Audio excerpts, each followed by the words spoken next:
Bon, voici une petite histoire que je vais vous raconter, bon, bon, qui provient de mes propres soins, donc qui n'a pas été, je veux dire, écrite par quelqu'un d'autre.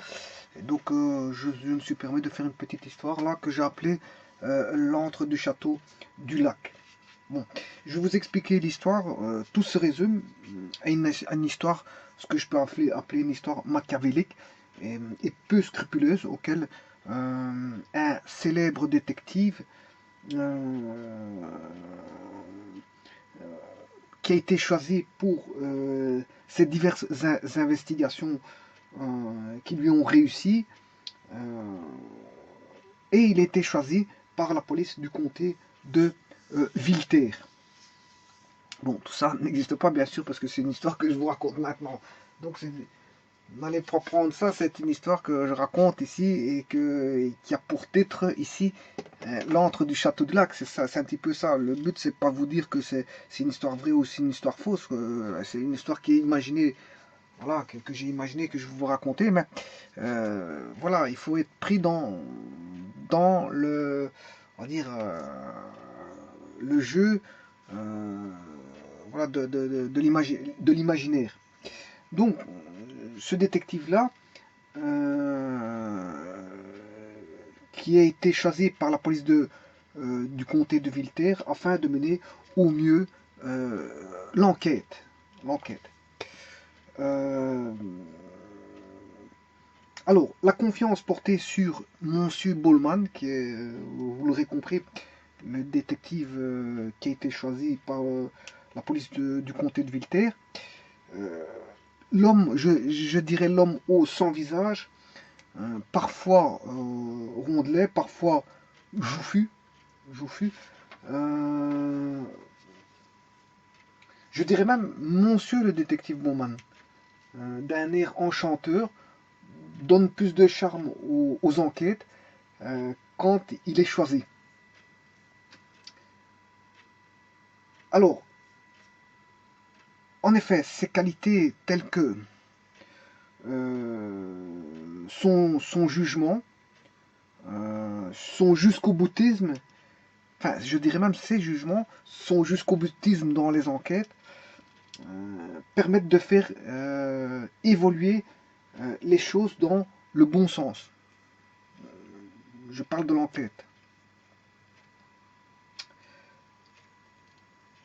Le lieu de l'horreur est situé au centre d'un lac terne, d'où l'antre du château du lac, un lac terne qui en pleine nuit, je veux dire, dégage une atmosphère, je veux dire, funeste, une atmosphère de frayeur, donc une atmosphère effroyable. Et on peut imaginer la scène, un banc, un petit jardin, des arbres, et le tout quand la soirée arrive, mais une seule lampe éclaire quasi une partie de la parcelle euh, du lac. Et tout le restant étant dans l'ombre. Alors, monsieur, ce monsieur-là qui a un air euh, loin d'être inquiet, un air jovial, je vous disais, avec un aspect jouffu de son visage, un aspect rondelet,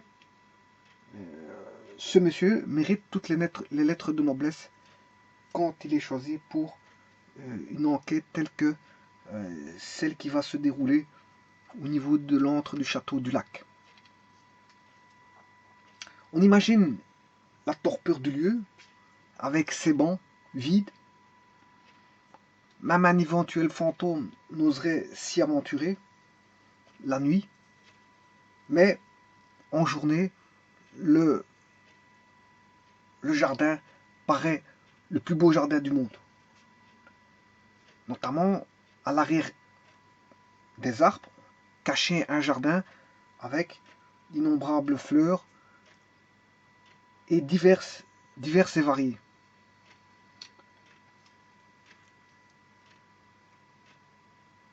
On n'a jamais sous-estimé la valeur de cet enquêteur et l'enquête s'annonce difficile, ardue, parce qu'aucun indice ne transparaît dans ce jardin, dans ce jardin et les travers du lac. Donc c'est avec abnégation et du bon vouloir que notre enquêteur va commencer son travail. Il va travailler dans ce qu'on appelle le lieu de l'horreur. Comme je vous disais au centre d'un lac terne qui n'inspire que la peur et le désarroi. Là, derrière se situe un château en ruine, à la vue morbide. Le château où plusieurs meurtres ont été commis, qui a vu plusieurs détectives faire la file pour tenter d'éclaircir ces élucubrations funestes. Mais notre détective ici, maniéré à sa façon, compte désormais changer le cours des choses et d'élucider les macabres affaires qui se sont déroulées depuis. Bollman, intelligent de nature, se dit lui-même capable d'arriver à ses fins. Sa vieillesse rassurante de toutes les enquêtes qu'il a su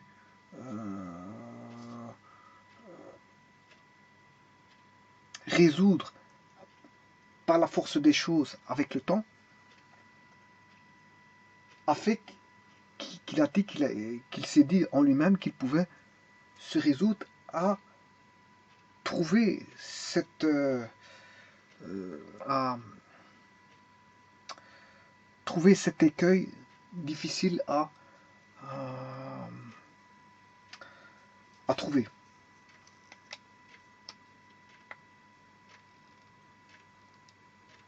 Alors, sa vieillesse rassurante est un atout au service de la police de Villeterre, où il est connu pour ses blagues enchanteresses.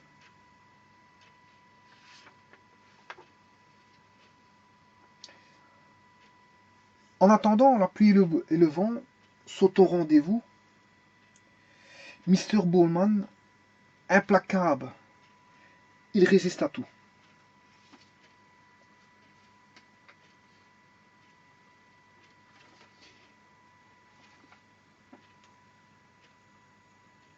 De toute façon, Bollman lui-même, ce grand monsieur, a juré en tant que gentleman d'arriver à ses fins.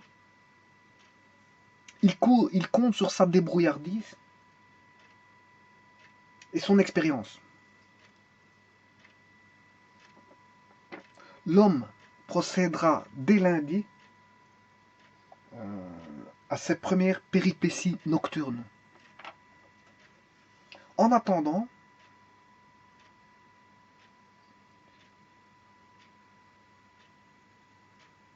le seul rendez-vous qui est pris, c'est ce vent et cette pluie.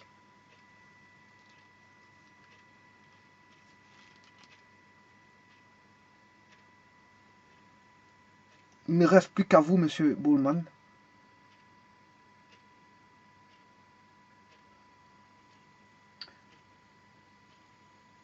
d'ouvrir la porte du château. Je vous remercie.